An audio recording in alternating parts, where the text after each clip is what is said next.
ህይወት እስር ቤት እያለች ሊና ጥቃት አደረሰችባት። ሮቤል እጅግ ደንግጦ ይገኛል። በሽማግሌ ይሄንን ነገር እንጨርስ በማለትም ፍርዬን ጠይቋት ነበር። ፍርዬ ምን ነው የቀረውን እንድጨርስ ፈልገ ነው ወይ እያለችው ትገኛለች። እነዘገየም ዋና ወንጀለኛ ታዴ እንደሆነ እየጠረጠሩ ይገኛሉ። በባለፈው ክፍል ፍርዬ እንግዲህ እንደተወጋች በፍጹም እኔ እዚህ ጋር መቀመጥ የለብኝም ህይወትን ለህግ አሳልፌ እሰጣለሁ እያለች ታዴ እየለመናት ነበረ። እሷ በፍጹም አይሆንም ፖሊስ መምጣት አለበት እያለችን ነበረ።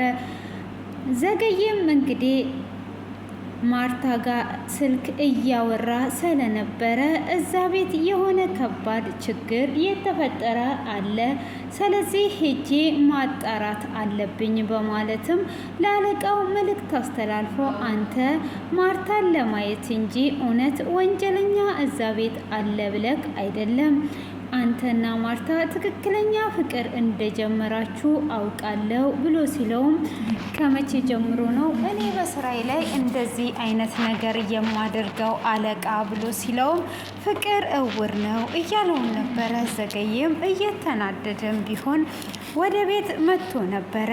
ሆኖም እነ ፍርዬ ጋር ሲገባ ፍርዬም ሶፋው ላይ ተኝታ ነበረ። እሷም እንግዲህ ምንድን ነው ይሄው ምን ሆናችሁ ነው እዚህ ጋር የተሰበሰባችሁት ብሎ ሲጠይቃቸው እቺ ህይወት የምትባለው አናታ በስለት እየወጋችኝ ብላ ትለዋለች። እንዴ በምን ምክንያት ነው? ካዳ ሐኪም ቤት ራሱ ሳይወስዱኝ ይኸው እዚህ አስቀምጠውኛል መርማሪ። እኔ ህይወት እንድትታሰርና በህግ ልጠይቃትና ልከሳት እፈልጋለሁ ብላ ትላለች። ታዴም እጅግ ይደነግጣል። ሆኖ ፍርዬም እነሱ ህክምና አልወሰዱኝም ብላ ስትልም በይ ማርታ አንቺን እሷን ሐኪም ቤት ውሰጃት፣ ህይወት የምትባለው ከየት ነው የመጣችው በማለትም ጥያቄን ሲያቀርብ ከገጠር ነው የመጣችው ፍርዬን ለመርዳት በማለትም ምላሻቸውን ይሰጣሉ። እንደዛ ከሆነ በጣም ጥሩ ነው።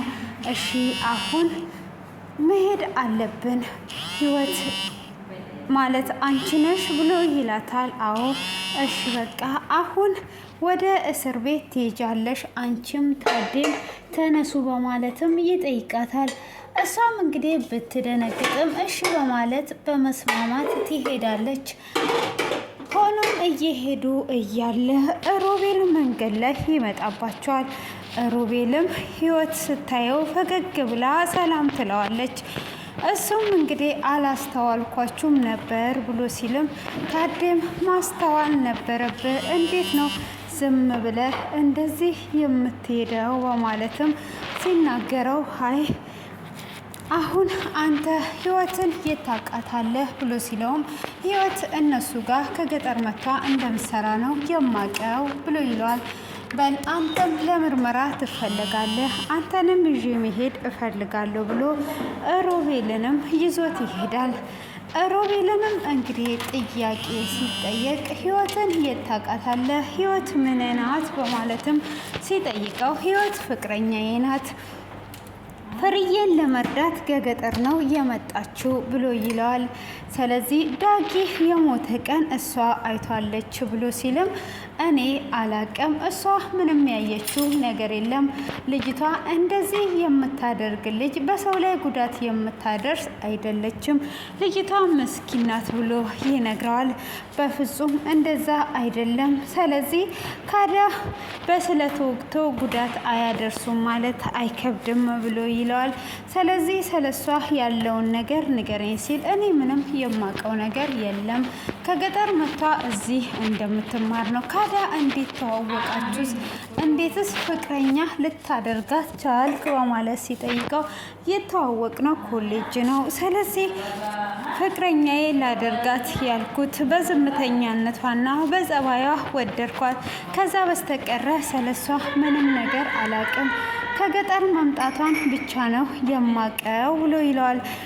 እሱም ከገጠር ከየትኛው ገጠር ብሎ ሲለውም ከገጠር ገጠር እንጂ ሌላ ነገር የነገረችኝ ነገር የለም ብሎ ሲለውም ወደፊት ህይወት መርጣሃት ያዘጋጃሃት ሴት እንዴት የትኛው የት እንደሆነች አታውቅም ሲለውም ማወቅ አይጠበቅብኝም በማለትም ይነግረዋል። ፍቅረኛዬ እንደዚህ የምታወራ አይደለችም በማለትም ሊያስተማምነው ይሞክራል። ዘገየም እንግዲህ እሱን ይለቀውና ህይወትን ይጠይቃታል። ህይወትንም ሲጠይቃት እንግዲህ ተመሳሳይ ጥያቄ ነበር የጠየቃት። ህይወትም እንግዲህ ከገጠር እንደመጣችና ለምን ጉዳት ያደረሽባት ብለው ሲልም ክፍል ውስጥ መታብኝ ነው። ክፍል እንዴት ክፍል ለብቻ ተሰጥቶሽ ነው የምትኖሪው ብሎ ሲላትም አዎ እና ስለቱ ክፍልሽ ውስጥ ምን ሊያደርግ ገባ? እንዴትስ ሊገባ ቻለ? በማለት እንግዲህ ዘገየ እያፋጠጠ እየጠየቃት ነበር። እሷም እንግዲህ ራሷን ለመከላከል እንጂ ለሌላ ነገር እንዳልሆነ ትነግረዋለች። እሷም ልጇ ከሞተች በኋላ እንደተቀያየረችባት ሲነግረውም ታዲያ ታዴ እና አንቺን ምን ያገናኛችኋል ሲል ምንም አያገናኘንም ብላ ትለዋለች። እንግዲህ ወንጀለኛውን አሳልፌ ሰጣለሁ ስትል ከዚህም በፊት እንደነበረው ግን ታዴን አሳልፋ አልሰጠችም። ሆኖም እንግዲህ ህይወት ፍርዬ ልትረዳ ከገጠር እንደመጣች ነው የተናገረችው። ሆኖም ዘገየና መርማሪው ይመካከሩና ለምን ህይወት እንደተናገረች አድርገን አስፈራርተነው እውነቱን እንዲናገር አናደርገውም ብለው ይላሉ። እሱም እንግዲህ ህይወት ተናግሯለች እና አንተ ገለሃል ብለን እናስፈራራውና እውነቱን ይናገር ቢባልም እሱም ተመሳሳይ ምላሽ ነበር እየሰጣቸው። ሆኖም እንግዲህ ሮቤል በህይወት መታሰር እጅግ በጣም በመጨነቅ አባትየው ጋር እጅግ በጣም በመደጋገም ስልክ ይደውልለታል። ልጄ ዛሬ ደግሞ ምን ሆነ ነው ደጋግመህ እየደወልክልኝ ብሎ ሲለው ታዲያ ልጄ ምን ነው ብለህ ደጋግሞ ለምን ደወለ ብለህ አታነሳም ነበር እንዴ ብሎ ይለዋል። እሱም እንደዛ በሚለው ሰዓትም ስብሰባ ላይ ነበርኩኝ ለዛ ብዬ እኮ ወጥቼ እየደወልኩልህ ያለሁት በማለትም ሲመልስለት እንግዲህ እሱም እንደዛ በሚመልስለትም ሰዓት ህይወትን እንድታስፈታ ነው የምፈልገው፣ ህይወት እስር ቤት ገብታለች ብሎ ይለዋል። ህይወት እስር ቤት ገብታለች? ምን አጥፍታ ነው እስር ቤት እየገባችው ብሎ ሲለውም ሴትየዋን በስለት ወቅታ ብሎ ይለዋል። እሱም እንግዲህ ፍርዬን ስለሚያፈቅራት በስለት የተወጋችዋ አስተርፋለች እንዴ ብሎ ይለዋል። እሷ ምንም አልሆነችም፣ ግን እንደምትከሳት ስለተናገረች አንተ ከእስር ቤት እንድታስወጣልኝ ነው የምፈልገው ብሎ ይለዋል። እኔ መጀመሪያም ከዚች ልጅ ራቅ እያልኩክ ነበረ፣ እንደውም ጥሩ አደረጉ ከሷ እንድትርቅ ነግሬ ነበር። እች ልጅ እኔ ሲጀመርም አልወደድኳትም፣ ትክክለኛ ለአንተ የምትሆን ልጅ አይደለችም። ስለዚህ አንተ ከሷ ነው መራቅ ያለብህ ብሎ ይለዋል። ልጅቷ አንተ እንደምታስባት አይደለችም። ስለዚህ ህይወት እንደዚህ ሰው ላይ ጨክኗ ጥቃትን የምታደርስ ስላልሆነች እንድታስፈታት ነው ብሎ ሲል ቤተሰቦቿ ማን ናቸው? ምንድን ናቸው? ምን የምታውቀው ነገር አለ? ምንም የምታውቀው ነገር የለም። ስለዚህ ከእሷ ራቅ ብሎ ይለዋል። እኔ ገንዘቤን ከፍዬ እሷን አላስፈታትም፣ እዛው እንድትበሰብስ ነው የምፈልገው በማለትም ይመልስለታል። አባቴ ምን ሆነክ ነው እንደዚህ የምትለኝ ብሎ ሲለውም እኔ ባለ ሀብቱ ልጅ ከደሃ መናጢ ጋራ ነው ያለው ቢባል ምን ይላሉ? ለስሜ ክብር አንተ አትጨነቅም እንዴ? እኔ ለስሜ ክብር እጨነቃለሁ። ከዚች ከምንም ከማትረባ ከገረድ ፍቅር ይዞታል የባለ ሀብቱ ልጅ ቢባል ምን ሊባል ነው? አንተ እንዴት እንደዛ ታደርጋለህ? በማለት ይናገረዋል። አባዬ እኔ አፈቅራታለሁ፣ አንተ እንደምትለው አይደለም፣ አንተ ብቻ አስፈታልኝ እባክህን በማለትም ሲለምነው እኔ በፍጹም አላስፈታትም በማለትም ይናገረዋል። ሆኖም እንግዲህ እሱም ስልኩን እንደዘጋበት ሮቤልም እጅግ በመተከስና በመከፋት እያሰበና እየተጨነቀ ይገኛል። ሆኖም እንግዲህ የሮቤል አባት ለሊና ይደውልላትና ይጠራታል። ሆኖም ከጠራት በኋላ የሮቤል አባት ምን ሆነ ነው በማለትም ስትጠይቀው አንቺ አድርገሽው ቢሆን ኖሮ እርግጠኛ ነኝ መጀመሪያ ነበር የምትደውይልኝ። ስለዚህ ያልሰማሽው ትልቅ ነገር አለ፣ ህይወት እስር ቤት ገብታለች በማለትም ይነግራታል። በጣም አሪፍ፣ እቺ ገረድ እስር ቤት ገባች። በዚህን ሰዓትማ ለመቅረብም ይመቸኛል። ስለዚህ አሁን ሄደሽ ከጎኑ ሁኚ። ከዚች ከደሃ መናጢ ጋራ እንዲሆን ልጄን በፍጹም አልፈልግም በማለትም ይነግራታል። እሷም እንግዲህ በዛ በመስማማት ቀጥታ ወደ ሮቤል ጋር ትሄዳለች። አባቴ ከሊና ጋር ከተስማማክ ህይወትን አስፈታታለሁ ብለዋል በማለትም ምንድነው ከአንቺ ጋር የምስማማው ብሎ ይጠይቃታል። እሷም ህይወት እንደማትረባና መጥፎ እንደሆነች ገረድም እንደሆነች ትነግረዋለች። ይህንን ጊዜ ተጠቅመሽ ከህይወት እኔን ለማድረግ እየለፋሽ እንዳይሆን ስለ ህይወት መጥፎ ነገር እንዳትናገሪ ብሎ እጅግ በመቆጣት ይናገራታል። እሷም ምንድነው የምትቆጣው? አንድ ጊዜ አዳምጠኝ። አንተ ከማንም ገረድ ጋራ አንተ ሰውን ስትወድ አይን የለህም። ምንድነው ማን ነው የሚለውን የመምረጥ አይን የለህም። ስለዚህ እኔ ልንገርህ ብዬ ነው ብላ ስትለው አሁን አፍሽን ያዢ፣ ስለሷ ክፉ ነገር እንድትናገሪና በዚህ ሰዓት ውስጤን እንድትጎጂ በፍጹም አልፈቅድልሽም፣ ዞር በይ በማለትም ይናገራታል። እሷም ከሷ ርቀ ከኔ ጋራ ምትሆን ከሆነ ገና ስትለው ሮቤልም በጥፊ ይመታትና ካሁን ወዲህ አጠገቤ ጋር እንዳትጠጊ በማለትም ያስጠነቅቃትና ወደ ፍርዬ ጋር ይሄዳል። ፍርዬ እባክሽን ይህንን ነገር በሽማግሌ እንጨርሰው፣ ህይወት ታውቂያታለሽ፣ እንደዚህ የምታደርግ ልጅ አይደለችም በማለትም ሲላት አሀ ይቅርታ አድርጌ በሽማግሌ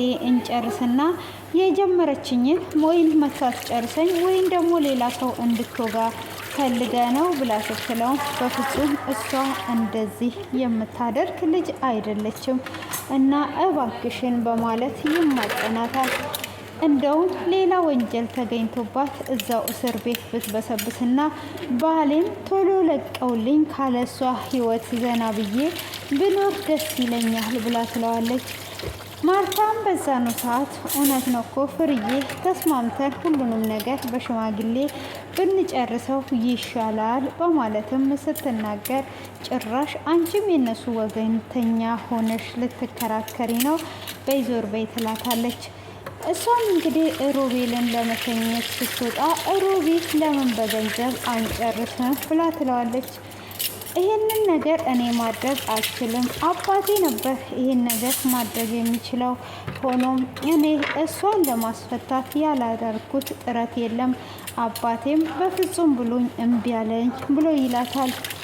እሷም እንግዲህ በሽማግሌ እንደምንፈታ ፍርዬን አሳምናታለሁ በማለትም ፍርዬን ለማሳመን ወደ ቤት ትመለሳለች።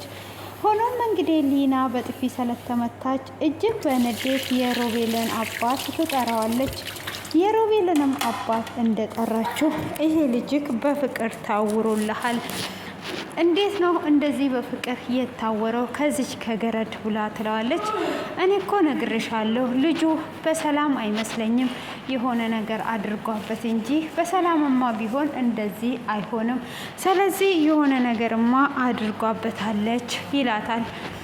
አሁን እኔ አንድ ነገር እንድንስማማ እፈልጋለሁ። እች ልጅ የማትረባና መጥፎ ልጅ ናት፣ ምንም የምትጠቅመን ነገር የለም።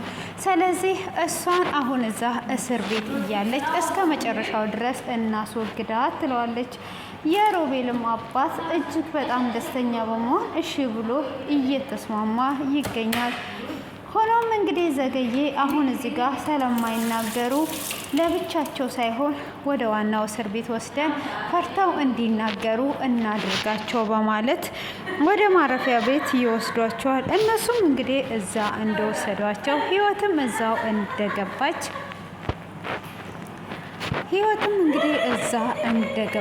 ሊና ታያታለች። ሊናም እንግዲህ እሷን ለመግደል ስላሰበች እዛ እስር ቤት ገብታ ተቀምጣ ነበር።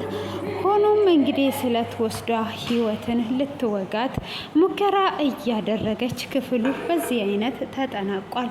ሆኖም እንግዲህ ለህይወት ማን እንደሚደርስላት ባይታወቅም ዛሬ ላይ በዚህ አይነት ሁኔታ ውስጥ ይገኛል ማለት ነው።